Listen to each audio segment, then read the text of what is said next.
नमस्कार मित्रांनो, तुमचे स्वागत आहे श्री स्वामी समर्थ. मित्रांनो, 13 जुलै 2025 पासून शनी मीन राशीत वक्री होणार आहेत आणि कन्या राशीसाठी ते सप्तम स्थानात वक्री जातील. म्हणजेच संबंध, विवाह, भागीदारी आणि आयुष्यातील सहकार्य याचा थेट परिणाम होणार आहे.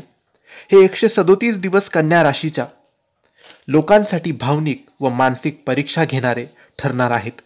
सप्तम स्थान वक्री शनीच्या अधीन गेलं की नाती दुरावतात, विवाहात ताण निर्माण होतो, व्यावसायिक भागीदारीत मतभेद होतात आणि माणसावरचा विश्वास हादरतो.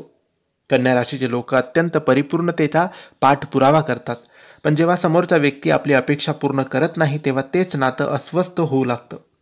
या वक्री शनीच्या काळात जुने नातेसंबंध परत समोर येऊ शकतात. ज्यात चूक कुणाची नव्हती हे प्रकर्षाने जाणवेल, पण शनी नेहमी न्याय देतो. तो तुमच्या चुकीच्या अपेक्षा आणि चुकीच्या वागणुकीचे उत्तर देतो आणि योग्य आचरण करणाऱ्यांना शांतपणे कृपाही देतो. या काळात कन्या राशीने रागावर नियंत्रण ठेवावं, कठोर बोलणं टाळावं आणि कोणत्याही नात्यात गरज, हक्क आणि प्रेम यामधली सीमारेषा ओळखावी.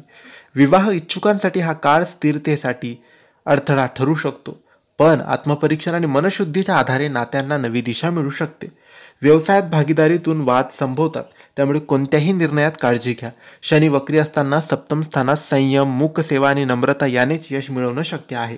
शनिवारी उपास करा, ओम शन शनिश्चराय नमः या मंत्राचा जप करा, गरजू दाम्पत्यांना मदत करा आणि वृद्ध जोडप्यांची सेवा करा. हे तुमच्या वरून शनीचा कोप कमी करू शकतं. हे 137 दिवस कन्या राशीसाठी नात्याची परीक्षा घेणारे ठरणार आहेत, पण हे नातंच पुन्हा नव्याने फुलवायचं काम शनी करणार आहे. जर तुमचं मन खरं असेल तर आता उरले आहेत फक्त 6 दिवस. शनी मीन राशीत वक्री होणार आहे आणि कन्या राशीसाठी काहीतरी खोलवर बदल नक्की होतील. हे होतं कन्या राशीचं संपूर्ण राशी भविष्य. तुम्हाला ही माहिती कशी वाटली आम्हाला नक्की कळवा आणि माहिती आवडली असेल तर लाईक आणि शेअर करा. काही प्रश्न असतील तर कमेंट्सद्वारे विचारा. आमच्या चॅनलला सबस्क्राईब करायला विसरू नका. धन्यवाद. श्री स्वामी समर्थ.